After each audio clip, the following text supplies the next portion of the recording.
MLA గారు parliament election సందర్భంగా మన గ్రామానికి విచ్చేసినందుకు అందరి తరఫున శుభాకాంక్షలు తెలుపుతూ మనము మన గౌరవ ఎమ్మెల్యే గారిని ఎలా అందరము కలిసికట్టుగా ఓట్లేసి గెలిపించాము మా అందరికీ సహకరించి పార్లమెంట్ అభ్యర్థి జీవనకు ఎక్కువ ఓట్లు వచ్చేటట్టు ప్రయత్నించాలని కోరుకుంటూ ఈ గ్రామానికి సంబంధించిన కరసమన్న గారిని మాట్లాడాల్సిందే కోరుచున్నాం. పార్లమెంటు ఎలక్షన్లో ప్రచారంలో భాగంగా మన గ్రామానికి వచ్చినటువంటి డాక్టర్ భూపతి రెడ్డి మన శాసనసభ్యులు మరియు మన కాంగ్రెస్ పార్టీ కుటుంబ సభ్యులందరికీ మన సోదరిమణులందరికీ నమస్కారం తెలియజేస్తూ ఇప్పుడే మన కాంగ్రెస్ ప్రభుత్వం వచ్చింది. మన గ్రామం నుంచి కూడా మన భూపతి రెడ్డి గారికి మెజార్టీ ఇవ్వడం జరిగింది. మన కాంగ్రెస్ పార్టీ ఏం చేస్తున్నది, ముఖ్యమంత్రి గారు మనకు ఏమేమి ఇచ్చారు, ముఖ్యమంత్రి ఇచ్చినవి మనకు ఫ్రీ బస్ ఇచ్చిండ్రు, జీరో కరెంట్ బిల్ ఇచ్చిర్రు, సిలిండర్ కూడా 500 ఇచ్చిర్రు. ఇప్పుడు 15th ఆగస్టు లోపల 2 లక్షల రుణమాఫీ చేయడం జరుగుతుంది. మరియు ఇప్పుడు 9వ తారీఖు వరకు రైతు బంధు ఎవరు ఎదిగితే వాళ్ళేదో మిగతా అందరికీ రైతు బంధు ఇవ్వడం జరుగుతుంది. అదేవిధంగా మన గ్రామం నుంచి ఎక్కువ మెజార్టీ ఇస్తే సార్ దగ్గర మనం తీసుకోవడానికి ఫండ్ అడగడానికి మన ఊరు డెవలప్ చేసుకోవడానికి కూడా చాలా ఉపయోగపడుతుంది. కాబట్టి మన ఊరు నుంచి మన కాంగ్రెస్ పార్టీకి అధిక మెజార్టీ ఇవ్వాలని కోరుకుంటూ జై కాంగ్రెస్. విచ్చేసిన మన రూరల్ ఎమ్మెల్యే గారు భూపతి రెడ్డి సార్ గారికి నా యొక్క వందనాలు. మంచి మెజార్టీతో గెలిపించారు సార్. మా ప్రజలు, మా ఎల్లారెడ్డిపల్లి గ్రామ ప్రజలు ఆదరించి మిమ్మల్ని ఎమ్మెల్యే గెలిపించారు. అదేవిధంగా మా గ్రామాన్ని మర్చిపోకండి సార్. ప్రజలందరూ ఒకటే దృష్టిలో పెట్టుకోవాలా. ఇప్పుడు మన కాంగ్రెస్ గవర్నమెంట్ మన స్టేట్లో వచ్చింది కాబట్టి సెంట్రల్లో కూడా మన కాంగ్రెస్ గవర్నమెంట్ వస్తే ప్రతి పేదలకు న్యాయం జరుగుతుంది. కాంగ్రెస్ గవర్నమెంట్ ప్రతి స్కీమ్ను పేదల కోసమే చేస్తుంది. కాంగ్రెస్ గవర్నమెంట్ వచ్చినప్పుడల్లా పేదలకు ఏంటంటే మన ఇందిరాగాంధీ గారే మొదలుపెట్టిర్రు. 1975 పనికి ఆహార పథకం పేదల కోసం ప్రవేశపెట్టిందే కాంగ్రెస్ ప్రభుత్వం. అది ఇందిరాగాంధీ ప్రభుత్వమే. అదేవిధంగా 108 అని, ఆరోగ్యశ్రీ అని, ఈ విధంగా మన యొక్క కాంగ్రెస్ ప్రభుత్వం ఎప్పుడు వచ్చినా కానీ పేదల కోసం ఒక మంచి పథకం తెచ్చిపోతుంది. ఇప్పుడు ఉపాధి కోసం మనకు ప్రతిరోజు మనకి ఇచ్చే 200, 150 గడపర పావురాలకు ఏర్పోతలు, పెట్రోల్కి ఏర్పోతలు. ఇప్పుడు మన ఇంద్రమ్మ రాజ్యం వస్తుంది. ఇప్పుడు మళ్ళీ దినసరి వేతనం రోజుకు 400 రూపాయల చొప్పున కట్టించి మన పేద ప్రజలను ఆదుకోవడానికి వస్తుంది. అదేవిధంగా ప్రతి మహిళకు 1,00,000 రూపాయలు ఇస్తుంది, ప్రతి కుటుంబంకు. ఈ విధంగా ఇంతకుముందు ఉన్న గవర్నమెంట్ 10 సంవత్సరాలు ఉన్నది నరేంద్ర మోడీ గారి గవర్నమెంట్, బీజేపీ ప్రభుత్వం. ఏదైనా పేదల కోసం ఏదైనా చేసిందంటే ఏది ఉండదు. ఓన్లీ ఒకటే దేశం ధర్మం అని ఒక 2 సుత్తి మాటలు తప్ప ఏం చేసింది లేదు. మన కాంగ్రెస్ ప్రభుత్వం చెప్పింది చేస్తుంది, చేసిందే చెప్తుంది. కాబట్టి ఈసారి కాంగ్రెస్కు ఓటేసి కంపల్సరీ భారీ మెజార్టీతో జీవనన్న గారిని గెలిపించగలరని నా యొక్క మనవి. నాయకత్వం, రాహుల్ గాంధీ గారి నాయకత్వం. మేము పిలవగానే వచ్చినందుకు, ఇంత జనాలు వచ్చినందుకు చాలా సంతోషం. మాకు ఈ జాగా సార్ వచ్చేసిన జాగా ఇదే పోయిన ఎలక్షన్లలో భూపతి రెడ్డి అన్నాను ఇదే స్టేజ్ నుంచి మీ ఎల్లారెడ్డిపల్లెల అఖండ మెజారిటీ తోటి ఇచ్చిర్రు. ఈసారి కూడా సార్ గారు డెవలప్మెంట్ కోరుకుంటారు. ఈసారి కూడా మనం అందరం చేదు గుర్తు కోటేసి ఖచ్చితంగా భారీ మెజారిటీ ఇస్తారని ఆశిస్తూ ధన్యవాదాలు. మన రూరల్ ఎమ్మెల్యే గారు అన్నగారు భూపతి రెడ్డి అన్నగారు మాట్లాడాల్సిందిగా కోరుచున్నాను. జై కాంగ్రెస్. ఎల్లారెడ్డిపల్లి గ్రామ పెద్దలారా, మరి ఇక్కడ చాలా సేపటి నుండి వెయిట్ చేసినటువంటి వచ్చినటువంటి మా అమ్మలు, అక్కలు, చెల్లెళ్ళు అందరికీ, మరి యువకులారా, అదేవిధంగా మన గ్రామానికి సంబంధించినటువంటి పెద్దలు సుధాకర్ గారు, మోహన్ గారు, అదేవిధంగా నరేష్, ఆశీష్, షారూక్, మరి వివిధ గ్రామాల నుండి వచ్చినటువంటి కాంగ్రెస్ పార్టీ నాయకులకు, శ్రేణులకు అందరూ కూడా పేరు పేరున కోరుతూ, అమ్మా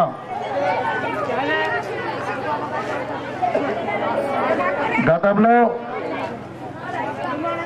మీకందరూ కూడా తెలుసు 10 సంవత్సరాలు అధికారంలో ఉన్నటువంటి టీఆర్ఎస్ పార్టీ మనకు చెప్పిన వాగ్దానాలు ఏది అమలు పరచలేదు. డబుల్ బెడ్రూమ్ ఇల్లు ఇవ్వలేదు, మరి పేదలకు భూమి ఇవ్వలేదు, పిల్లలకు ఉద్యోగాలు ఇవ్వలేదు, మన పొలాలకు సాగునీరు ఇవ్వలేదు అని చెప్పి ఆ రోజు కేసీఆర్ మరి తెలంగాణ మొత్తం దోసుకుంటున్నాడు.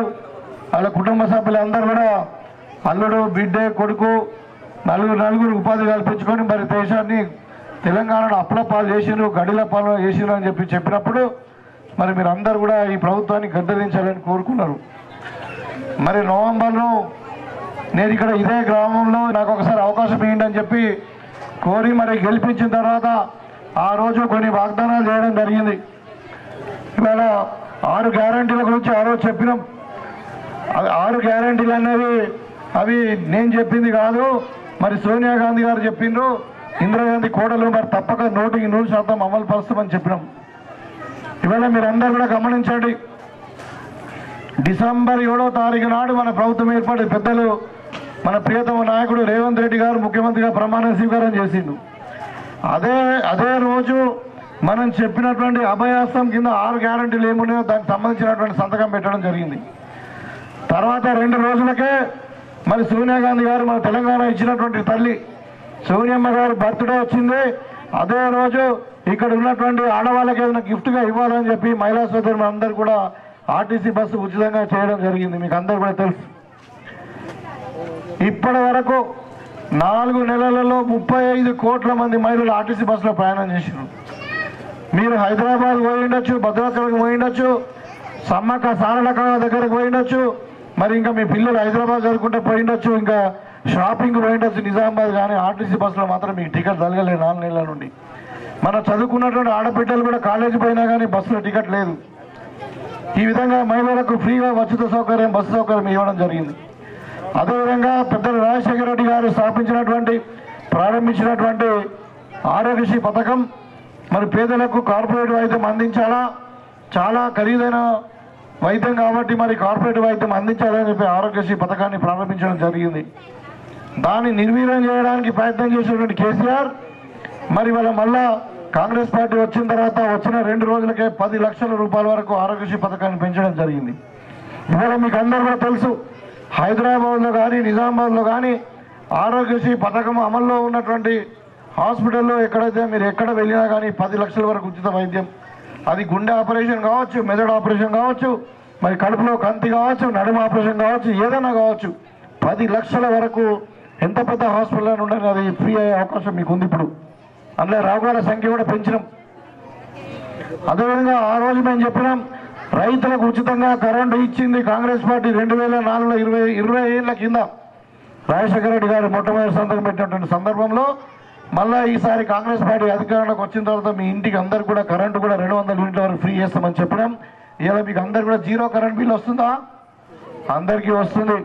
ఎవరికైనా రాకున్నా ఒకవేళ తప్పిదం ఏదైనా కంప్యూటర్లో జరిగినా, లేకుండా మీటర్ నంబర్ కానీ ఆధార్కు సరిగా లింక్ లేకున్నా, ఎక్కడన్నా ఒక దగ్గర ఒక్కరికో ఇద్దరికి రాకుంటే వాళ్ళకు కూడా ఎన్నికల ఈ కోడ్ అయిపోయిన తర్వాత ఖచ్చితంగా వాళ్ళకు కూడా 0 కరెంట్ బిల్ చేపిస్తాం. ఇంతకుముందు టీఆర్ఎస్ ప్రభుత్వంలో ఎట్లా ఉండే, 2 బుగ్గలు కాల్సి 500-1000 రూపాయల కరెంట్ వచ్చింది. ఇవాళ మీకు 0 కరెంట్ బిల్ ఇస్తా ఉన్నాం మహిళల కొరకు. అదేవిధంగా 1300 రూపాయల సిలిండర్ ఉండే సోనియా గాంధీ గారు మన్మోహన్ సింగ్ ప్రభుత్వంలో 450 సిలిండరు మోడీ గారు 1300 చేసిండు. జయశంకర్ మన కాంగ్రెస్ పార్టీ 400 రూపాయలకే సిలిండర్, 500 రూపాయలకే సిలిండర్ ఇస్తామని చెప్పిన తర్వాత మీకు అందరు కూడా తెలుసు 250 తక్కువ చేసిండు. ఇలా 950 సిలిండర్ ఉంది. మరి మనం 500కే సిలిండర్ ఇస్తా ఉన్నాం. మన గ్యాస్ ఏజెన్సీలకు మనం ప్రభుత్వం డబ్బు కడతా ఉంది. మీకు అందరు కూడా మీరు కట్టుడు 950 కడుతుండ్రు, కానీ మళ్ళీ మీకు 450 మీకు బ్యాంక్ అకౌంట్లో మీకు వాపస్ వస్తున్నాయి 2-3 రోజులు, వారం రోజుల్లో వస్తున్నాయా? నాకు తెలిసి ఎవరికైనా రాకుండా కూడా చేపిస్తాం. అది మీరు బ్యాంక్ అకౌంట్ చూసుకోండి. కొంతమంది బ్యాంక్ అకౌంట్లు యాక్టివ్గా లేవు, కేవైసీ అడుగుతున్నారు. కేవైసీ చేయించుకొని బ్యాంక్ అకౌంట్లో యాక్టివ్గా ఉంటే ఖచ్చితంగా మీ పైసలు మీకు వారం రోజుల్లో మీకు వాపస్ వస్తాయి. ఈ విధంగా రైతులకు కూడా మనం వాగ్దానం చేసాం. ఆ రోజు రైతులకు 2 లక్షల రూపాయల రుణమాఫీ చేస్తాం. మరి ఇంతకుముందు గతంలో 1,00,000 రూపాయల రుణమాఫీ చేసిన ఘనత కూడా కాంగ్రెస్ పార్టీదే అని ఆ రోజు చెప్పినాం. ఇవాళ కొద్దిగా ఆలస్యమైనప్పటికీ రేవంత్ రెడ్డి గారు చెప్పారు 15 ఆగస్టు లోపల ఖచ్చితంగా 2 లక్షల వరకు ఒకటేసారి ఏకకాలంలో రుణమాఫీ చేస్తామని మేము చెప్తా ఉన్నాం. అదేవిధంగా పంటకు గిట్టుబాటు ధర 500 రూపాయలు పెంచుతామన్నాం. ఇప్పుడు వర్షాకాలం నుండి పెంచుతున్నాం.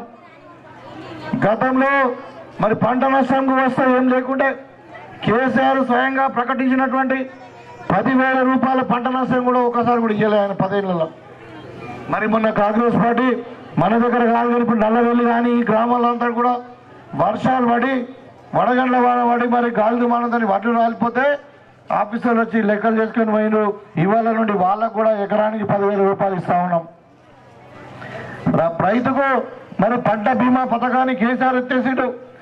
డ్రిప్ ఇరిగేషన్ లేదు, ట్రాక్టర్లకు సబ్సిడీ లేదు, సీడుకు లేదు, మరి ఫర్టిలైజర్కి లేదు, అన్నిటికీ తీసేసాడు. రైతు బీమా, రైతు భరోసా పేరు మీద, రైతు బంధు పేరు మీద ఇవాళ కాంగ్రెస్ పార్టీ రైతు భరోసా ఇస్తూనే ఉన్నది. మళ్ళీ అన్ని కూడా రీస్టోర్ చేస్తూ ఉన్నాం.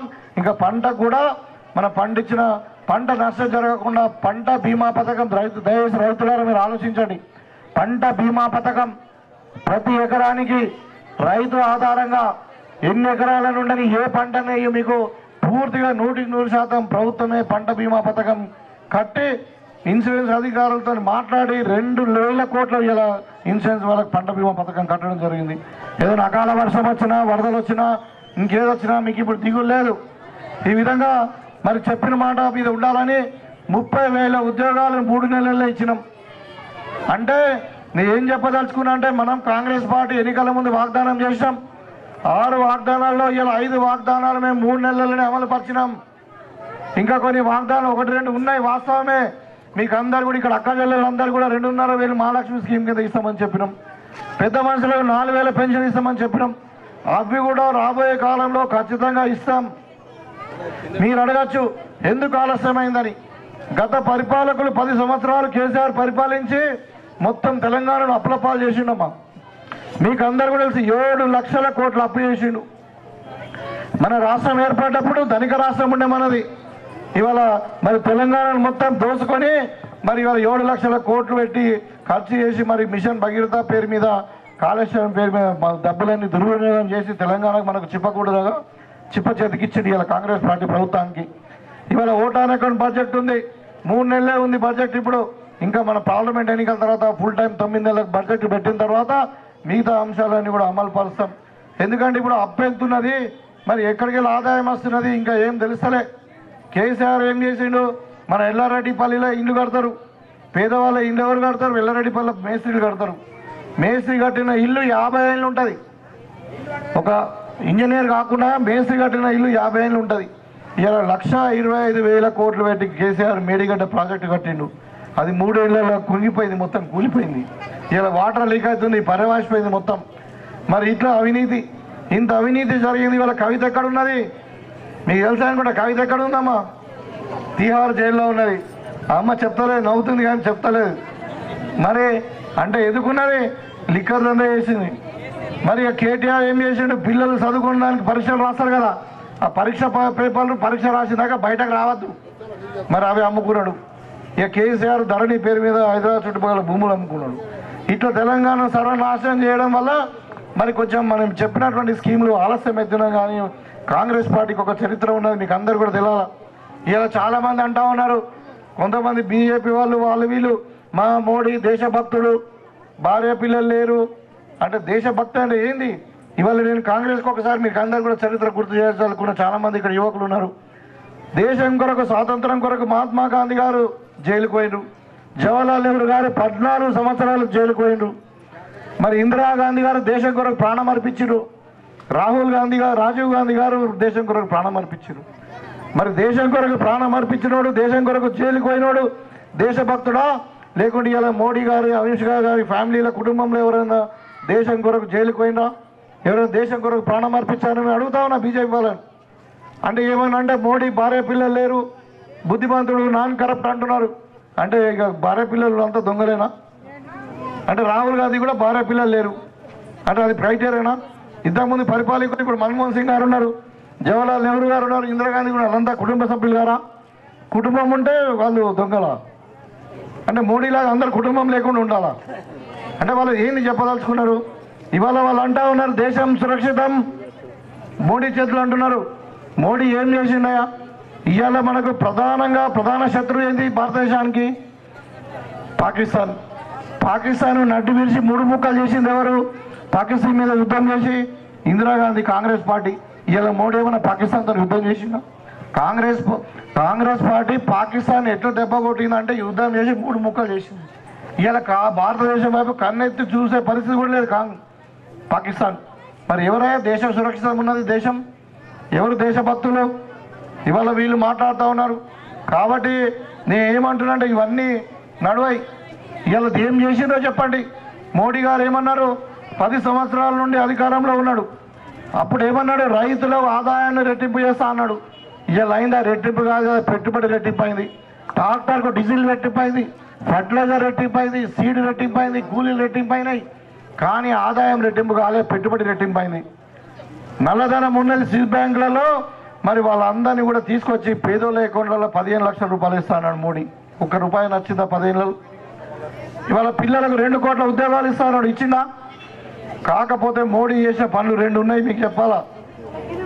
ఇవాళ దేశ సంపద, మన ఊరి మీద ఆస్తి ఉంటుంది. ఊరుకు ప్రతి ఊరికి ఆస్తి ఉంటుందా? ఇప్పుడు మా గ్రామ పంచాయతీ ఉన్నది, స్కూల్ ఉన్నది, రోడ్డు ఉన్నది, అదంతా ఊరి మీద ఆస్తి. లేదా భూమి ఉంటుంది, వడ్డేయడానికి బర్రెలు కట్టుకోవడానికి, అదంతా ఊరి మీద ఆస్తి. దేశ సంపద ఉంటుంది. దేశ సంపద అంటే ఇలా ఎయిర్పోర్ట్లు, రైల్వే స్టేషన్లు, అదేవిధంగా షిప్ యార్డ్లు, కొన్ని ఇండస్ట్రీస్ ఉంటాయి, బిహెచ్ఎల్, కోల్ మైన్స్, ఇలా లాస్ట్కి మన ఎల్ఐసి, ఇవన్నీ కూడా దేశ సంపద. 50-60 సంవత్సరాలు కాంగ్రెస్ పార్టీ కూడబెట్టి దేశానికి సంపదను సృష్టించి పెడితే ఇవాళ అత్త సొమ్ము అల్లుడుదానం చేసినంటారు మన ఇంట్లో, తెలుసు కదా. అట్లా మోడీ ఏం చేస్తున్నాడంటే ఉన్న ఆస్తినంతా గుజరాతీలకు అమ్ముకుంటున్నాడు. ఇవాళ ఎల్ఐసి అమ్ముడు పోతున్నది, విశాఖ అమ్ముడు పోయింది, బిహెచ్ఎల్ అమ్ముడు పోయింది, రైల్వే లేవు, ఎయిర్పోర్ట్లు లేవు, షిప్ యార్డ్ లేవు, మైన్స్ కూడా అన్ని కూడా ప్రైవేట్ వాళ్ళకి అయిపోయినాయి. అది ఎవరు మళ్ళీ అంతా గుజరాత్ వాళ్ళే. మోడీ గారు ఇంకొక పని చేసిండు. ఇవాళ రైతులకు రుణమాఫీ చేయవయ్యా మోడీ అంటే రైతులు సోమర్పతులు అవుతారంట. కానీ ఎవరికి రుణమాఫీ చేసిండు ఆయన?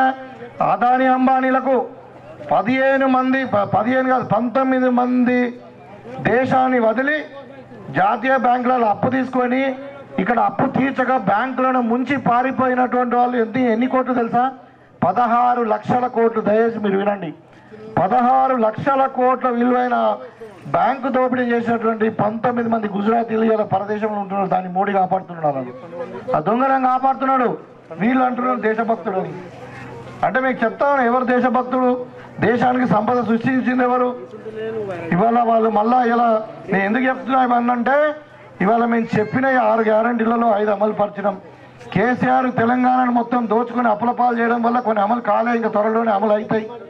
ఇవాళ ఇప్పుడు ఎన్నికలు వచ్చినాయి. మళ్ళా నేను నిలబడ్డప్పుడు అది అసెంబ్లీ ఎన్నికలు మన ఇక్కడ కేసీఆర్ తెచ్చి రేవంత్ రెడ్డి గారిని మన ముఖ్యమంత్రి చేసుకున్నాం.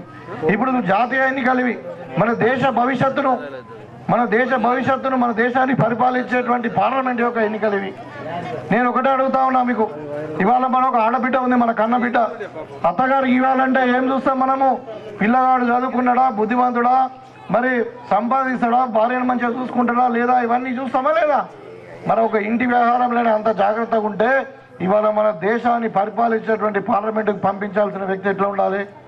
ఇవాళ మనం చూసాం, కవితను చూసాం, కేసీఆర్ బిడ్డని మరి ఏమో చేస్తుంది, మన ప్రాంతానికి డెవలప్ చేస్తుంది, అభివృద్ధి చేస్తుంది, ఫండ్స్ చేస్తుంది అని అంటే ఆమె హాయ్ బాయ్ అనుకుంటా పోతే మనం మంచిగా బుద్ధి చెప్పినాం. 5 ఏళ్ళ కింద చెప్పినామా లేదా? చెప్పినాం. తర్వాత ఈయన వచ్చిండు, ఈ అరవింద్. ఆయన అప్పుడేమన్నాడు? నేను డి శ్రీనివాస్ కొడుకుని, మరి నాకు డి శ్రీనివాస్కు కాంగ్రెస్ వాళ్ళు అన్యాయం చేసిండ్రు, మరి టీఆర్ఎస్ వాళ్ళు కూడా మా పక్కకు పెట్టిర్రు, మరి నా ముఖం చూడరు, మా నాన్న ముఖం చూడరు అంటే అందరూ పాపం సింపతితో ఆయనకి వేసిరు. వేసిన తర్వాత ఇలా 5 ఏళ్ళు అయింది. నేను అడుగుతా ఉన్నా, ఎల్లారెడ్డిపల్లి గ్రామానికి ఏమన్నా ఫండ్స్ తెచ్చిండా? ₹1 ఫండ్ తెచ్చిండా? పోనీ ఏదైనా మంచి చెడుకు మీ ఇంటికి వచ్చిండా? మరి ఎల్లారెడ్డి గ్రామానికి ఎన్నిసార్లు వచ్చిండు? ఎల్లారెడ్డిపల్లి గ్రామానికి అంటే ఏం పని చేసినావా అరవింద్ అంటే ఏమీ లేదు. పసుపు ఓడని రాపించిండు, 5 రోజులలోనే రాపిస్తాను బాండ్ రాపించిండు. ఇయ్యారు వరకు అది పేపర్ మీదనే ఉన్నది బాండ్.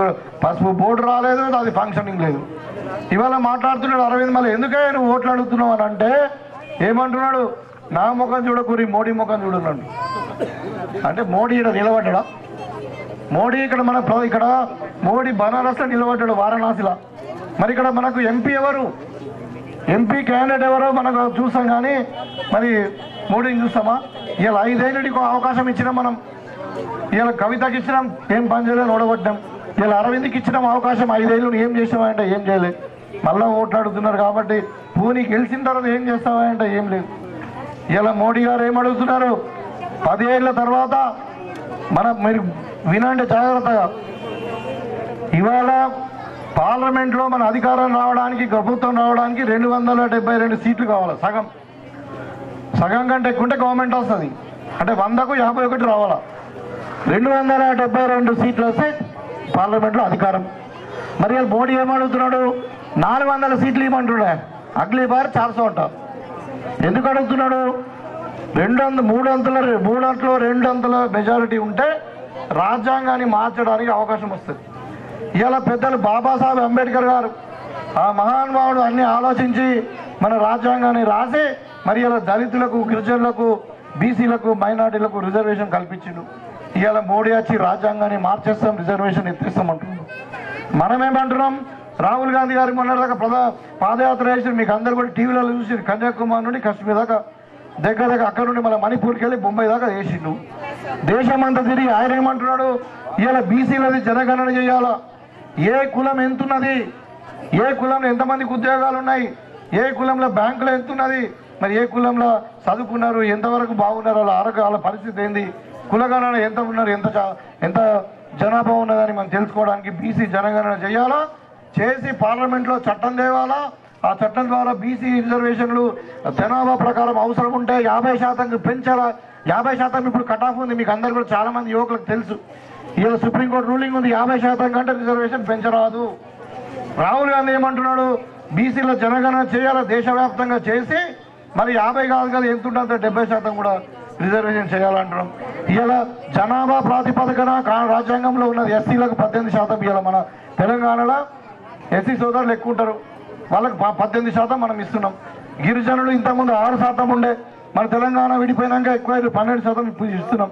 అట్లా రిజర్వేషన్ అవసరం ఉంటే 70కైనా ఇస్తాం, 70% అన్నా ఇస్తాం. కానీ రిజర్వేషన్లు తీసేసే ప్రసక్తే లేదని కాంగ్రెస్ పార్టీ అంటుంది. బీజేపీ ఏమంటుంది, రాజ్యాంగాన్ని మార్చేస్తాం, రిజర్వేషన్లు తీసేస్తామంటుంది. ఇవాళ నేను అడుగుతా ఉన్నా, ఎల్లారెడ్డిపల్లి గిరిజన బిడ్డలు కానీ, దళిత బిడ్డలు కానీ, బీసీ బిడ్డలు కానీ మనకు రిజర్వేషన్ ఉండడం వల్ల మన పిల్లలు డాక్టర్లు అయిండ్రు, ఇంజనీర్లు అయిండ్రు, ఆఫీసర్లు అయిండ్రు, మంచి ఉన్నత స్థానంలో ఉన్నారు, చదువుకున్నారు, ఉద్యోగాల రిజర్వేషన్ వచ్చింది, విద్యాసంస్థల రిజర్వేషన్ వచ్చింది. ఇవాళ తీసేస్తే మన బతుకులు ఏం కావాలా మీరు ఆలోచించండి. ఇవాళ కాంగ్రెస్ పార్టీ ఏమంటుంది, రైతులకు గిట్టుబాటు ధర ఇవ్వాలి, దాని పార్లమెంట్లో చట్టం చేయాలి, ఖచ్చితంగా ఎవరైనా గిట్టుబాటు ధర కంటే తక్కువ కొంటే వాళ్ళకి శిక్ష అర్హులు, వాళ్ళ మీద యాక్షన్ తీసుకోవచ్చు అని చెప్పి అంటే మోడీ ఏమంటున్నాడు, లేదు ఎవడన్నా ఎక్కడన్నా నమ్ముకోవచ్చు, గిట్టుబాటు తెలియదు, గిట్టుబాటు తెలియదండి. మరి ఇలా రైతులకు ఎట్లా న్యాయం జరుగుతుంది? ఇవాళ మీరు చూసిండ్రు, పోయిన ఎండాకాలంలో మీరందరూ కూడా రైతులు, పోయిన ఎండాకాలంలో మనకు వడ్లు జోకేయాలని ఎంత కష్టమైంది. ఒక్కొక్క క్వింటాల్కు 10 కిలోలు తీసేసిండ్రు. నెలలు ఎండలు ఎండినాయి, వానాలు తడిచినాయి. అట్లా ఏమంటారు, సంచలు వస్తే బారదాలు వస్తే లారీ రాదు, రారొస్తాడు దించుకోడు, అన్నీ ఉంటారు, లేబర్ ఉంటారు, అమ్మాలీలు ఉండరు. ఇవాళ ఈసారి ఇప్పుడు కాంగ్రెస్ పార్టీ అధికారానికి వచ్చినాక మీకేమైనా ఇబ్బంది అయిందా? ఏమైనా ఇబ్బంది అయిందా? ఇలా వారం రోజుల్లో పైసలు వస్తున్నాయి, ₹1 కడతలేదు. మరి లారీల బాధ లేదు, సంచుల బాధ లేదు, అమ్మాలీల బాధ లేదు. ఒక రైస్ మిల్ ఓడనని లారీ దించుకొని అంటున్నాడా? క్లియర్గా చెప్పినాం, కాంగ్రెస్ పార్టీ అధికారంలోకి వచ్చిన తర్వాత ఎవడైనా కానీ ఈ రైతులకు రావాల్సిన గిట్టుబాటు ధర కంటే ₹1 తక్కువ తీసుకున్నాం. మీ ట్రేడ్ లైసెన్స్ రద్దు చేస్తాం కొడుక, ఇష్టం ఉంటే తీసుకోవడం లేకుండా లేదు, కానీ మీరు కొనడానికి వీల్లేదు, మీరు రద్దు చేస్తాం, మీ మీద శిక్ష చేస్తాం, మీకు ఫైన్ వేస్తామని చెప్పినాం. చెప్తే ఇవాళ ఎట్లా ఇంత సక్రమంగా జరిగింది. 15 రోజుల వడ్లు మొత్తం పోయినాయా లేదా? మరి అది కాంగ్రెస్ పార్టీ. ఇవాళ నేను ఎందుకు చెప్తున్నా అంటే, మీరు చూసినాం, గతంలో చూసినాం, ఇప్పుడు చూసినాం. ఇలా రైతుల పక్షాన మేము పోరాడుతున్నాం, మహిళల పక్షాన మహిళలకైతే అన్నీ ఫ్రీ. ఇవాళ మీకు స్వశక్తి పేరు మీద, మహిళా స్వశక్తి పేరు మీద మొన్న పరేడ్ గ్రౌండ్లో 1,00,000 మంది మహిళలతో మీటింగ్ పెట్టినాం. ఆ రోజు రేవంత్ రెడ్డి గారు ఏం చెప్పిండు, ఒక్కొక్క కుల సంఘానికి, ఒక్కొక్క మహిళా సంఘానికి 10 లక్షల రూపాయలు మీకు ఇంట్రెస్ట్ మిత్తి లేకుండా 0 వడ్డీతో రుణాలు ఇస్తామని చెప్పినాం. ఇప్పుడు చేయబోతున్నాం. గతంలో కాంగ్రెస్ పార్టీ చారాన మిత్తి ఇచ్చింది. ఇవాళ కేసీఆర్ అన్నాడు చారాన మిత్తి ఇస్తున్నాడు, ఇచ్చిందా మీకు? మీరు మిత్తి కట్టిందా లేదా? మరి అది కాంగ్రెస్ పార్టీ వాళ్ళు ఏమంటున్నది, 0 మిత్తి అంటున్నది. అదే కాకుండా సభ్యులు ఎవరైతే ఉంటారో ఈ డాక్రా గ్రూపులలో సభ్యులు ఉంటారు కదా మహిళలు, వాళ్ళందరూ కూడా 5 లక్షల రూపాయల ఇన్సూరెన్స్ ఇస్తున్నాం. ఇంకొక విషయం చెప్పాలా, ఇలా గల్ఫ్ కార్మికులు ఉంటారు మన దగ్గర, భార్య పిల్లలను వదిలి మరి కన్న బిడ్డలను వదిలి గల్ఫ్లో పుట్టకొడుకు పోయినటువంటి వ్యక్తులు చాలామంది ఉన్నారు. వాళ్ళందరి గురించి కూడా కాంగ్రెస్ పార్టీ ఆలోచించింది. ఇవాళ ఒక గల్ఫ్ బోర్డు పెట్టినాం, మొన్ననే ఒక 15 రోజుల కింద గల్ఫ్ బోర్డు పెట్టినాం. దాంట్లో ఒక 500 కోట్లు పెట్టి ఎవరైనా అకాల మరణం గల్ఫ్లో వేస్తే వాళ్ళకి 5 లక్షల రూపాయలు ఇస్తున్నాం కుటుంబాలకు. మన కలిగొట్ల మన కాన్సెన్సే కలిగొట్టలో ఒక అబ్బాయి పాపం అక్కడ ఏమైందో ఉరి వస్తువుని చచ్చిపోయిండు, ఆయనకు 5 లక్షల రూపాయలు ఇప్పిస్తున్నాం. అట్లా అది కాకుండా ఆ కుటుంబాన్ని కూడా ఆదుకుంటాం, ఆ కుటుంబానికి లోన్ ఇప్పిస్తాం, వాళ్ళకి పిల్లలు ఉంటే పిల్లలను కూడా ఫ్రీగా ఎడ్యుకేషన్ చేపిస్తాం మన మోడల్ స్కూళ్ళలో. ఇదంతా గల్ఫ్ బాధితుల గురించి కూడా కాంగ్రెస్ పార్టీ ఆలోచించింది. ఇంట్లో 10 ఏళ్ళు గవర్నమెంట్ ఉన్నది, మోడీ గారు ఉన్నారు, ఇక్కడ కేసీఆర్ ఉండే ఎప్పుడన్నా మనం ఏమైనా ఆదుకున్నారా? మీరు ఆలోచించండి. కాబట్టి ఇవాళ టైం వచ్చింది, మళ్ళీ ఎన్నికల టైం వచ్చింది, అప్పుడు మంచి నిర్ణయం తీసుకున్నారు. నేను ఆ రోజు చెప్పిన మీకు సేవ చేయడం తప్పితే ఏం లేదని. ఇవాళ మన కాంగ్రెస్ పార్టీ మళ్ళీ ఎన్నికలు వచ్చినాయి 13వ తారీఖు నాడు. మరి అక్కడ అరవింద్ ఎట్లయితే బీజేపీ నుండి నిలబడుతున్నాడో మన దగ్గర ఈవెన్ టీఆర్ఎస్ గురించి చెప్పాలా. మొన్ననే మనం 3 నెలల కింద గోవర్ధన్ వాళ్ళ అయ్యా కొడుకులు చేసే అరాచకాలు ఎక్కువైపోయినాయి, ఈ దొంగలు తోసుకుంటున్నారు, మరి 10 ఏళ్లలో మన గ్రామాలకు ఏం చేయలేదు అని చెప్పి వాళ్ళను గద్ద దిస్తే ఇప్పుడు మళ్ళా వస్తున్నాడు, మళ్ళీ ఎంపీ టికెట్ తెచ్చుకున్నాడు, మళ్ళీ ఎంపీకి నిలబడుతున్నాడు ఈ గోవర్ధన్. నేను అడుగుతా ఉన్నాను, 10 ఏళ్లలో అధికారం ఉండి చెయ్యనోడి ఇలా మళ్ళా కొత్తగా ఏం చేస్తావు? దేని కొరకు ఓటేయాలని కంటే కేసీఆర్ ఏమంటుండే తెలుసా, మేము ఒక్కరు గెలిచినా 2 గెలిచినా మేము కేంద్రంలో చక్రం దింపుతాం, మళ్ళీ బీజేపీతో కలుస్తామంటున్నారు. అంటే మీకు ఎందుకు చెప్తున్నా అంటే బీజేపీ టీఆర్ఎస్ 2 ఒకటే. రాబోయే కాలంలో టీఆర్ఎస్ బీజేపీ కేంద్రంలో గవర్నమెంట్ వస్తే వాళ్ళు కలిసి పనిచేసే పరిస్థితి ఉన్నది. కేంద్ర మంత్రి అయితే అంటున్నాడు కేసీఆర్, కాంగ్రెస్ పార్టీని మీరు ఎన్నుకున్నటువంటి పార్టీ కాంగ్రెస్ ప్రభుత్వాన్ని దించేస్తా అంటున్నాడు. అంటే ఇట్లా కాబట్టి ఒక ఓటు మీరు పొరపాటున టీఆర్ఎస్ కేసీఆర్ అనుకోండి, అది మోర్లో పోయినట్టే, అది గెలిచేది కాదు, సచ్చేది కాదు. ఆ కారు షెడ్డుకు పోయింది, 4 టైర్లు పోయినాయి, ఇంజన్ కూడా పోయింది, అది ఇంకా ఏం మళ్ళీ రెబల్ రాదు అది. కాబట్టి ఇంకా మిగిలింది బీజేపీ. అరవింద్ని చూసాం మనం, ఇప్పుడు జీవన్ రెడ్డి గారిని చూడండి, మరి ఇక్కడ ఈయన ఇతను పెద్ద మనిషి, అన్ని ఊళ్ళలో తిరగలేడు కాబట్టి ఆయన పక్షాన నేను వచ్చిన, మరి ఈయన పెద్ద అడ్వకేట్ వకీలు, 4-5 సార్లు ఎమ్మెల్యే, ఒకసారి మంత్రి, మంచి ఉత్తముడు, ఏం 40 సంవత్సరాల రాజకీయ జీవితంలో మచ్చలేనటువంటి వ్యక్తి. ఈయన ఇవాళ మనం పార్లమెంట్కు పంపిస్తే మన తరఫున అక్కడ కొట్లాడతాడు. ఇవాళ కొట్లాడి మరి ఇంకా ఒకవేళ గవర్నమెంట్ వస్తే సెంట్రల్లో మంత్రి కూడా అవుతాడు, మనకు లాభం అవుతుంది. ఇవాళ మనకు ఇండ్లు శాంక్షన్ అయినాయి, డబుల్ బెడ్రూమ్ ఇండ్లు కాదు, మన ఇందిరమ్మ ఇండ్లు శాంక్షన్ అయినాయి, 3500 ఇండ్లు శాంక్షన్ అయినాయి. మన ఇది కాగానే ఎన్నికల కోడ్ కాగానే మీ గ్రామాలకు మేము అధికారులు వస్తారు. మనకు 5 ఏళ్లలో మేము ఆ రోజు చెప్పినాం, దళితులకు 6 లక్షల రూపాయలు, మరి మిగతా పేదవారికి 5 లక్షల రూపాయలు ఇచ్చి ఇందిరమ్మ ఇండ్లు ఇస్తాం. అది మీ సొంత జాగాలో మీరే కట్టుకోవచ్చు, ఒకవేళ జాగా లేకుండా ప్లాట్లు కూడా ఇప్పిస్తామని చెప్పినాం. ఖచ్చితంగా రాబోయే 5 ఏళ్లలో పిల్లారెడ్డిపల్లి గ్రామంలో ఎవ్వరికి కూడా ఇండ్లు లేని వారు ఉండొద్దు, అందరికి కట్టించే బాధ్యత నాది. శాంక్షన్ అయినా ఆల్రెడీ 3500 అట్లా. సో ఇవాళ మనకి ఇండ్లు ఎక్కువ కావాలన్నా, మన రైతులకు రుణమాఫీ కావాలన్నా, ఇవాళ మనకు ప్రాణేత చేవేళ 21 ప్యాకేజ్ పొలాలకు నీళ్లు రావడానికి కఠినం. రాజశేఖర రెడ్డి గారు 90% కంప్లీట్ చేసిండ్రు. ఈ టీఆర్ఎస్ 10 ఏళ్లలో ఒక గుంట కన్నా నీళ్ళు ఇచ్చిరా? ఇవాళ మేము ఒక 1 సంవత్సరంన్నరల ప్రాణేత చేవేళని కంప్లీట్ చేసి మీ పంట పొలాలకు నీళ్ళు ఇచ్చే బాధ్యత నాది. అది ఎప్పుడు సాధ్యమవుతుంది అంటే మనకు ఎంపీ కూడా ఉండాలి, ఇలా ఉంటే ఈజీ అవుతుంది మనకు. అందుకని ఏమంటున్నట్టే మనం ఇక్కడ కాంగ్రెస్ పార్టీ అధికారంలో ఉన్నదంటే సరిపోదు, అక్కడ కేంద్రంలో కూడా మోడీని దించి మన ఇందిరాగాంధీ మనమడి రాహుల్ గాంధీ గారిని ప్రధానమంత్రిని చేయాలా. చేస్తే మీకు అన్ని ఇప్పుడు చెప్పినవి అవుతాయి. ఇక్కడ మళ్ళీ మీరు మొన్న 6 గ్యారంటీలు చెప్పినట్టే ఇవాళ మేము మళ్ళీ రాహుల్ గాంధీ గారు చెప్పారు, అక్కడ ప్రధానమంత్రి కేంద్రంలో అధికారంకి వస్తే మీరు ఈ 5 గ్యారంటీలు మీరు చదువుకోవచ్చు, ఇక్కడ మీకు ఇస్తారు. ఇలా 5 గ్యారంటీలు ఉన్నాయి. దాంట్లో ముఖ్యంగా మళ్ళీ మహిళలే, ఎందుకంటే సోనియా గాంధీ గారు మహిళ, ప్రియాంక గాంధీ గారు మహిళ, మరి వాళ్ళు మహిళా పక్షపాతి. ఇవాళ ప్రతి ఇంట్లో ఒక్కొక్కళ్ళకు, అందరికీ కాదు, ఇంట్లో ఒక్కొక్కళ్ళకు 1,00,000 రూపాయలు ఇస్తామని చెప్పి డిపాజిట్ చేస్తామని రాహుల్ గాంధీ గారు చెప్తున్నారు. అది కాకుండా ఉపాధి హామీ పథకం నరేగా ఎవరు స్టార్ట్ చేసిరు? సోనియా గాంధీ గారు కాంగ్రెస్ పార్టీ స్టార్ట్ చేసింది. ఎందుకు స్టార్ట్ చేసినది? మీరు వ్యవసాయం లేని వాళ్ళు, పంట పొలాలకు పంటలు లేనప్పుడు మరి ఉపాసం ఉండకూడదు, మరి 3 పూటల తిండి దొరకాలని చెప్పి ఉపాధి హామీ పథకం కింద 100 రోజుల పని, గుట్ట పని స్టార్ట్ చేసింది. అప్పుడు ఎవరు స్టార్ట్ చేసారు? కాంగ్రెస్ పార్టీ స్టార్ట్ చేసింది. మరి అప్పుడు ఎంత వచ్చినాయి? 150 రూపాయలు వస్తుండే. ఇవాళ 10 ఏళ్ళ తర్వాత ఏమొస్తున్నాయి? గదే 150 వస్తున్నాయి, ఇంకా తక్కువనే వస్తున్నాయి. ఆడ పావుడు ఉంటే గడ్డపారు ఇంతకుముందు తమ్ముడు అన్నట్టు, మరి ఆడ నీళ్లు ఉన్నాయి, టెంట్ ఉండదు, లేకుంటే ఏమైనా ఎమర్జెన్సీ ఉంటే మెడికల్ కిట్ ఉండదు. ఇవాళ రాహుల్ గాంధీ గారు ఏమంటున్నారు? మీకు 400 రూపాయలు చేస్తామంటున్నారు. రైతు ఉపాధి హామీ కూలీ రోజు జీతము 400. మీరు 100 రోజులు చేస్తే 40,000 మీ అకౌంట్లోకి వస్తాయి. ఇది కాంగ్రెస్ పార్టీ. ఇది కాంగ్రెస్ పార్టీ చెప్పిన కాంగ్రెస్ పార్టీ అంటే తప్పి మాట తప్పది. ఒక రోజో ఒక నెలనో సంవత్సరమో లేట్ అయితే కానీ మాట తప్పది. ఇంతకుముందే చెప్పిన దేశం కొరకు ప్రాణం ఇచ్చినటువంటి పార్టీ ఇవాళ మేము చెప్పిన 6 గ్యారంటీలు 5 అమలు పరుస్తున్నాం కూడా అవి. కాబట్టి ఉపాధి హామీ కూలీలకు 400 మీరు గమనించండి. ఇవాళ ఇవన్నీ బీజేపీ వాళ్ళు చేస్తారా? రైతులకు రుణమాఫీ చేస్తారా? మన పంట గిట్టుబాటు ధర ఇస్తారా? బీసీలకు రిజర్వేషన్ ఇస్తారా? మరి ఉపాధి హామీ 400 ఇస్తారా? ఇయ్యరు. మరి దేని కొరకాయ ఓట్లు అడుగుతున్నారు అంటే దేవుడి పేరు మీద అడుగుతున్నారు. ఇవాళ నేను అక్కడ అడుగుతా ఉన్నా, ఎల్లారెడ్డిపల్లి ఆ మక్క చెల్లెలు వీళ్ళందరినీ, దేవుడు ఎక్కడ ఉండాలా? గుడిలో ఉండాలా? భక్తి ఎక్కడ ఉండాలా? గుండెల్లో ఉండాలా? ఇప్పుడు రాముడిని తీసుకొచ్చి దేవుడిని రోడ్డు మీద పెట్టిరు. బాలరాముడికి పెళ్ళే కాలేదు, అక్కడ విగ్రహ ప్రతిష్టాపనే కాలేదు. దేవాలయం ఎట్లుంటుందంటే అన్ని విగ్రహాలే, కాకపోతే అది సాంప్రదాయబద్ధంగా పూజారులతోని శాస్త్రయుక్తంగా దాని పాలల్లో నీళ్ళల్లో అన్నిట్లో మంచిగా కడిగి నానబెట్టి అన్నీ వేసాక విగ్రహ ప్రతిష్టాపన చేస్తారు. అప్పుడే అలా దేవుడిని ఆహ్వానిస్తారు. అప్పటిదాకా రాయాలి. విగ్రహ ప్రతిష్టాపన అయిన తర్వాత దేవుడు అలా ఉండాలన్నది మన సనాతన ధర్మం. అక్కడ విగ్రహ ప్రతిష్టాపన కాలే, రాముడు బాలరాముడు పెళ్ళే కాలే, అక్షంతలు పంపిస్తున్నారు. ఈ దేని కొరకంటే అక్షంతలు చూసి నెత్తి మీద చదువుకొని ఓట్లేయాలంట. మన బతుకులు ఏమన్నా కానీ అయ్యా 10 ఏళ్ళలో ఏం చేసామంటే ఇంకా ఉన్న రాజ్యాంగాన్ని మార్చేస్తా అంటారు. ఈ పిల్లలకేమో యూత్ పిల్లలేమో వాళ్ళు తెలరు, ధర్మంతో దేశం అంటారు. మరి దేశం కొరకు ఏడగొట్టలేమంటే పాకిస్తాన్తో యుద్ధం చేసామంటే అది లేదు.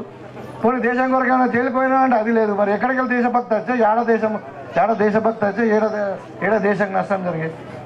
అంటే కులాలను రెచ్చగొట్టాలా, మతాలను రెచ్చగొట్టాలా, ఓట్లాడుకోవాలి, అంతేగాని ఇంకేం లేదల్లా. ఇవాళ ఏం చేస్తున్నాడు? మొత్తం గుజరాత్లోకి అమ్ముకుంటున్నాడు ఆస్తులు, దేశం ఆస్తులు. పారిపోయిన గుజరాత్లను కాపాడుతున్నాడు. మీకు ఇన్ని కాలం చేసాం కాంగ్రెస్ పార్టీ. థ్యాంక్ యూ, ధన్యవాదాలు.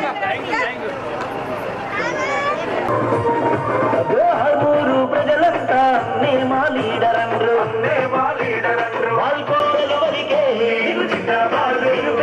గుండె తప్పుడు మన జీవనన్నా పెరుగని నాయకుడ తడే జీవన్ రెడ్డన్నా.